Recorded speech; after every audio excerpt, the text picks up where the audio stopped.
Chapter 2. Be worthy pupils of Marx and Lenin. The constitution of the party stipulates that membership is open to any member who accepts the program and constitution of the party organizations, pays membership dues, and works in one of the party organizations. No one can be a party member unless he fulfills these requirements. But no communist should rest content with being a party member who merely fulfills the minimum requirements. As laid down in the party constitution, he should strive to make progress ceaselessly, raise the level of his political consciousness, and diligently study Marxism Leninism as manifested throughout their lives. Engels said of Marx, quote, Marx was before all else a revolutionist. His real mission in life was to contribute in one way or another to the overthrow of capitalist society and of the state institutions which it had brought into being, to contribute to the liberation of the modern proletariat, which he was the first to make conscious of its own position and of its needs, conscious of the needs of its emancipation. Fighting was his element, and he fought with a passion, a tenacity, and a success such as few could rival. End quote. Engels also said of Marx, quote, None of us has had the breadth of vision which with he, whenever it was necessary to act quickly, did the right thing and tackle the decisive issue. End quote. Stalin said concerning the necessity of our learning from the example of Lenin, quote, Remember, love, and study Ilyich, our teacher, our leader. Fight and defeat our enemies, home and foreign, in the way that Ilyich taught us. Build the new society, the new way of life, the new culture in the way that Ilyich taught us. Never refuse to do the little things, for from the little things are built the big things. This is one of Ilyich's important behests. End quote. On another occasion, Stalin said, The electors, the people, must demand that their deputies should remain equal to their task, that in their work they should not sink to the level of political Philistines, that in their posts, definite as Lenin was, that they should be as fearless in battle and as merciless towards the complicated as some danger or other looms on the horizon, that they should be as free from all requiring a comprehensive orientation and a comprehensive weighing of all the pros and cons as Lenin did. End quote. These are the concise characterizations of Marx by Engels and of Lenin by Stalin. This is how all members of our party should learn from the thinking and qualities of Marx and Lenin and strive to be their worthy pupils. Some say that the thinking and qualities of such great revolutionary geniuses as the founders of Marxism Leninism cannot be acquired, and that it is impossible to raise one's thinking and qualities to their high level. They regard the founders of Marxism Leninism as born geniuses, as mysterious beings.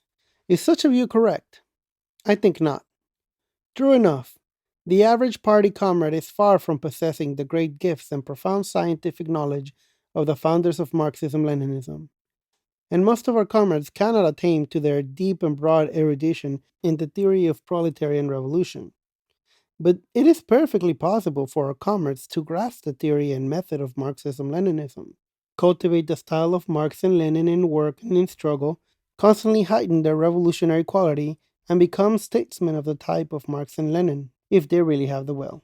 Take a really conscious and consistent stand as vanguard fighters of the proletariat, really acquire the communist world outlook, never isolate themselves from the current, deep, and great revolutionary movement of the proletariat and all the laboring masses, and exert themselves in study, self-tempering, and self-cultivation. There is a saying of mentions, everybody can be a Yao or a Shun. I think that was well said. Every communist should keep his feet on the ground, seek the truth from the facts, work hard at tempering himself, work conscientiously at self cultivation, and do his best to improve his own thinking and quality. He should not regard the thinking and qualities of such great revolutionaries as the founders of Marxism Leninism as beyond his reach, give up and be afraid to advance. For if he does so, he will become a political Philistine, a piece of rotten wood that cannot be carved. We should, of course, adopt a correct attitude towards learning from the qualities of the founders of Marxism Leninism and towards the learning of Marxism Leninism itself. Otherwise, it is impossible to learn anything, let alone learn it well. In fact, there are different kinds of people in all ranks with different attitudes towards such learning. These are people who, when studying Marx and Lenin, fail to get the essence of Marxism Leninism but only learn its terms and phrases superficially.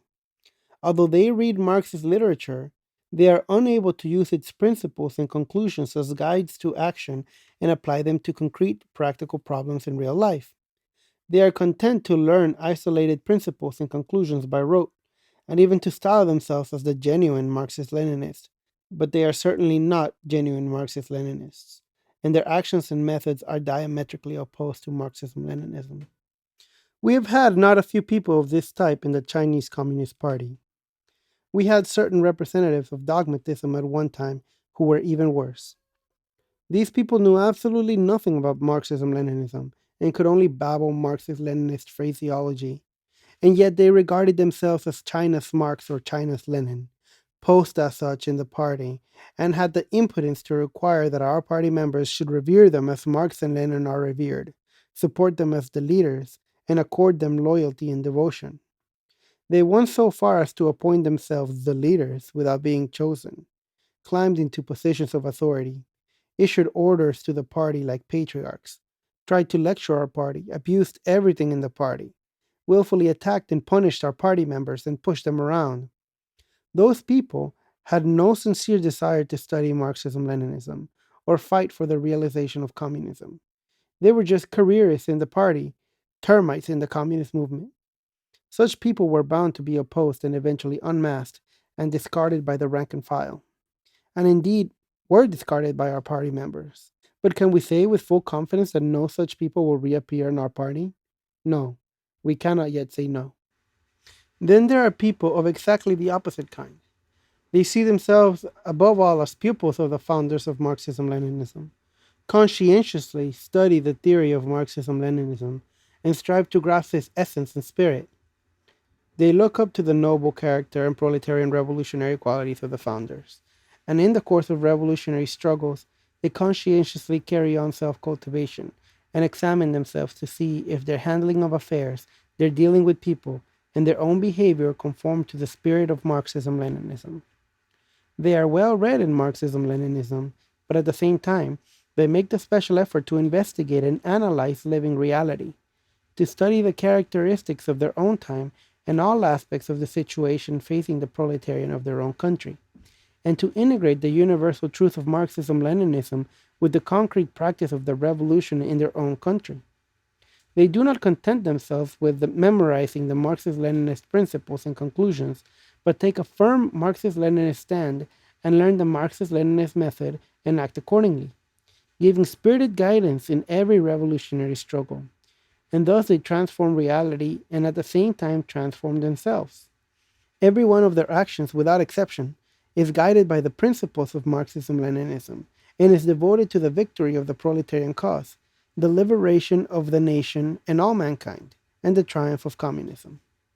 The attitude of these people is the correct one. It is the one attitude towards studying Marxism Leninism and learning from the qualities of its founders that will enable us to become communist proletarian revolutionaries of the Marx and Lenin type. A person who really takes pain to cultivate himself and to be a faithful pupil of the founders of Marxism Leninism will lay special stress on maintaining the Marxist Leninist stand and using the Marxist Leninist viewpoint and method to solve the problems arising in the revolutionary movement led by the proletariat, as the founders of Marxism Leninism did.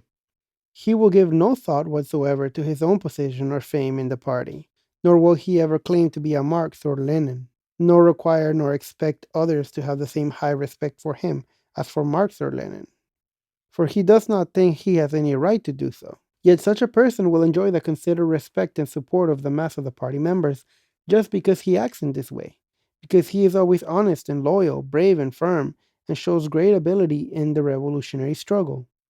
Of course, it is not easy to model ourselves on the founders of Marxism Leninism and to be their faithful and worthy pupils. But we can become their faithful and worthy pupils if we are strong willed and determined to fight hard for the cause of communism. If we diligently study Marxism Leninism amid the great revolutionary struggles of the masses and are good at summing up experience, and if we temper and cultivate ourselves in every respect and devote our whole lives to the proletarian communist cause.